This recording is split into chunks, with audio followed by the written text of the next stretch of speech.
Assalamualaikum warahmatullahi wabarakatuh. Perkenalkan, nama saya Nabila Putri Febiani dari kelas AK21A. Di sini saya akan mempresentasikan tentang laporan posisi keuangan. Untuk yang pertama, sebelumnya kita harus mengetahui apa itu laporan posisi keuangan. Laporan posisi keuangan perusahaan atau Statement of Financial Position atau dikenal juga sebagai neraca adalah laporan sistematis yang mengenai aktiva, utang, serta modal dari suatu perusahaan pada suatu periode tertentu. Laporan posisi keuangan juga merupakan sebuah laporan keuangan yang memuat kondisi harta, kewajiban, serta modal pada kurun waktu tertentu. Tujuan utama pembuatan laporan keuangan ini adalah sebagai dasar analisis arus kas pada masa mendatang. Ada kalanya laporan posisi keuangan juga disebut dengan istilah balance sheet. Selanjutnya, apa sih fungsi dari laporan posisi keuangan? Pada dasarnya, fungsi laporan posisi keuangan adalah guna mengetahui kondisi utang, aktiva, dan juga modal suatu entitas pada suatu waktu kurun tertentu, seperti pertanggal 31 Juli 2021.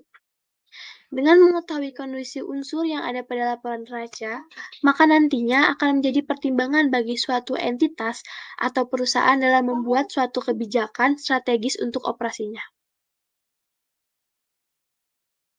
Adapun komponen-komponen yang terdapat pada laporan posisi keuangan itu ada 3. Yang pertama adalah aset. Aset itu merupakan kekayaan yang dimiliki sebuah perusahaan, termasuk seluruh entitas di dalamnya. Beberapa entitas yang termasuk sebagai aset adalah kas, piutang, aset tetap atau properti, serta biaya yang dibayarkan di muka. Dalam laporan ini, aset telah ditampilkan sesuai dengan nilai bukunya. Adapun komponen yang kedua ialah kewajiban. Kewajiban atau liability merupakan komponen kedua dari sebuah komponen laporan posisi keuangan. Komponen ini merujuk pada segala sesuatu yang menjadi tanggungan perusahaannya, baik dalam jangka panjang ataupun jangka pendek. Contoh kewajiban yang masuk pada laporan keuangan adalah tanggungan yang kepada pihak ketiga serta pendapatan yang diterima di muka. Adapun komponen yang ketiga ialah ekuitas. Komponen terakhir adalah ekuitas. Apa sih itu ekuitas? Pada dasarnya, komponen ini merupakan sejumlah modal bisnis yang digunakan perusahaan dalam menjalankan kegiatan usaha. Contoh ekuitas adalah modal yang diseluruhkan investor kepada perusahaan serta laba ditahan.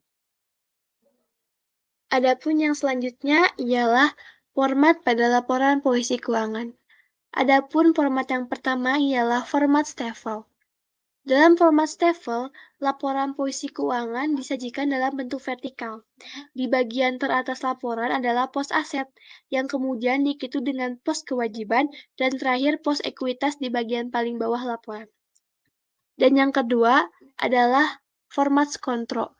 Selain format Staffel, atau ada juga format Scontro, jika format Staffel menyajikan informasi keuangan perusahaan secara vertikal, maka format Scontro menampilkan data secara horizontal. Pos-pos keuangan ditampilkan secara berjajar. Pos di aset diletakkan di sisi kiri laporan, sedangkan pos kewajiban dari ekuitas diletakkan di sisi kanan. Perlu diingat, format apapun yang dipakai, laporan keuangan harus menampilkan data yang berimbang atau balance. Artinya, total aset dan total kewajiban ditambah ekuitas harus sama dan harus selalu terapkan rumus aset, kewajiban, dan ekuitas. Adapun yang selanjutnya adalah cara membuat laporan posisi keuangan. Adapun cara yang pertama ialah kita harus mengidentifikasi dan menganalisis transaksi keuangan perusahaan. Yang kedua ialah kita harus melakukan pencatatan dan klasifikasi jurnal transaksi keuangan perusahaan. Adapun yang ketiga ialah melakukan pemindahan ataupun posting hasil pencatatan jurnal ke dalam buku besar. Yang keempat ialah menyiapkan neraca saldo berdasarkan buku besar yang ada. Yang kelima ialah melakukan penyusunan kertas kerja kolom berdasarkan buku besar, dan yang terakhir, membuat statement of financial position yang dibuat berdasarkan kertas kerja kolom. Mungkin saya cukupkan sampai di sini, kurang lebihnya mohon dimaafkan. Wassalamualaikum warahmatullahi wabarakatuh.